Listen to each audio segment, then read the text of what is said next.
You felt it, haven't you? That weight. It's not depression. It's not just pessimism. It feels like something external, something pressing down on everyday life. Your parents went to concerts without passing through metal detectors. Your grandparents boarded planes without taking their shoes off. You might even remember when the internet was just dancing babies in chat rooms, a place where strangers just talked about things they liked.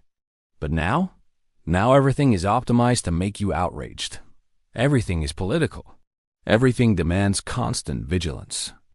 Every single interaction carries the risk of a permanent digital record and real-world consequences. And when you mention this feeling, this heaviness to older generations, they don't call you dramatic, they just nod, because they feel it too. They remember the before. So the question isn't whether you're just imagining this. The question is, when did everything get so heavy? What specific moments added another layer of weight until the whole structure buckled into the world we live in now? This isn't about left versus right. This is about observable shifts in how we experience daily life. We're going to trace the fracture points, the moments when the lightness died. Because when your grandfather says the world used to feel lighter, he wasn't just being nostalgic. He was right. September 11th, 2001 didn't just take 3,000 lives. It killed the idea of being carefree in public. Before 9/11s, you could walk your family right to the airport gate to say goodbye. You could bring nail clippers and a bottle of water on the plane. You went to a concert or a festival and you just walked in. Government buildings had lobbies you could enter without showing ID. The default assumption was safety. Then came the internet's transformation. The early internet was weird, anonymous, and mostly consequence-free. You logged into AOL chat rooms. You had a silly Geocities page. You posted on forums with a username nobody could trace back to you. The internet was an escape. Then, social media arrived with a seemingly innocent promise. Connect with real people using your real name. Facebook in 2004, Twitter in 2006. Suddenly, everything you said online was tied to your real identity. We went from the internet isn't real life to the internet is real life, and everything you do online follows you forever. But it gets even heavier. Social media didn't just make everything permanent. It made everything a performance. Your vacation photos aren't just memories anymore. They're content for an audience. Your political opinions aren't just thoughts. They are public declarations of your tribal affiliation. Every moment became an opportunity to curate your life for digital validation. Pics or "it didn't happen" became the mantra. The experience of living became secondary to documenting it. And then the platforms discovered something dark. Anger drives engagement way better than joy. A photo of your friend's baby gets a dozen likes, but a political rant about the other side, that gets hundreds of shares and comments of people just screaming at each other. The algorithms learned that divisiveness was profitable, so they started engineering our feeds to show us things that would make us angry. The internet stopped being about dancing babies and became a 24/7 rage amplification machine, designed to keep you scrolling by keeping you angry. By 2016, the transformation was complete. The internet wasn't fun anymore. It was heavy, and it was bleeding into the real world. Before all this, if you had a strong opinion, your reach was limited. You'd talk about it at the dinner table or with coworkers. Post-social media, everyone has a megaphone. Every uninformed opinion can reach millions. And because everyone can have an opinion on everything, there's now social pressure that everyone should.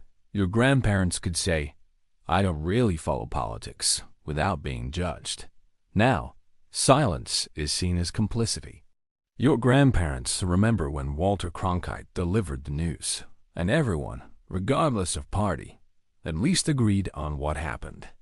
Now, we can't even agree asterisk something happened.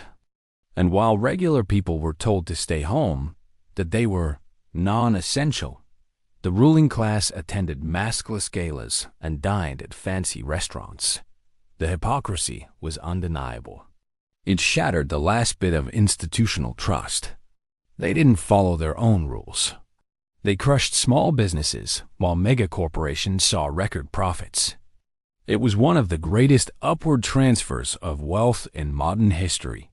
No wonder everything feels so heavy. All of this, the security state, social media permanence, algorithmic rage, the collapse of expertise, the pandemic fracture, it all created something new. A low-trust society drowning in rules. You can't trust your neighbor not to report you. You can't trust your employer not to fire you over an old tweet. You can't trust institutions to tell the truth. Everything requires contracts, lawyers, insurance, documentation. Your grandfather made deals with a handshake. You need background checks and NDAs. It's the weight of a mandatory defensive posture in every interaction. And the system has learned that this is profitable. Anger drives clicks. Anxiety drives purchases. Division drives engagement. You're not paranoid. The system asterisk is asterisk designed to make you feel heavy, because heavy people are profitable. But there's another piece. It's not just that bad things are happening. It's that we now see asterisk all asterisk of them. Every injustice, every crisis, every tragedy, all at once, in real time, on our phones. Intelligence officers used to see this level of global horror and have white hair by 30. Now, every single one of us gets that same fire hose of information piped directly into our pockets. Your brain was not designed for this. You're wired to care about your local community, not every single human problem on the entire planet, all at once. It's the weight of omniscience about suffering you can't do anything about.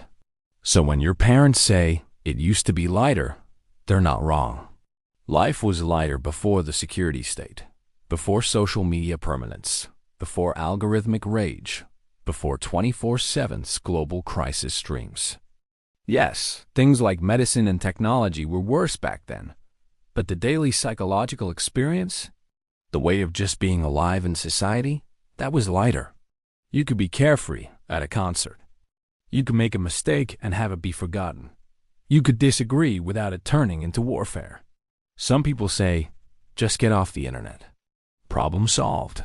And they're not entirely wrong. A lot of this weight is elective. You can choose a lighter life. You can delete the apps. You can stop participating in the outrage.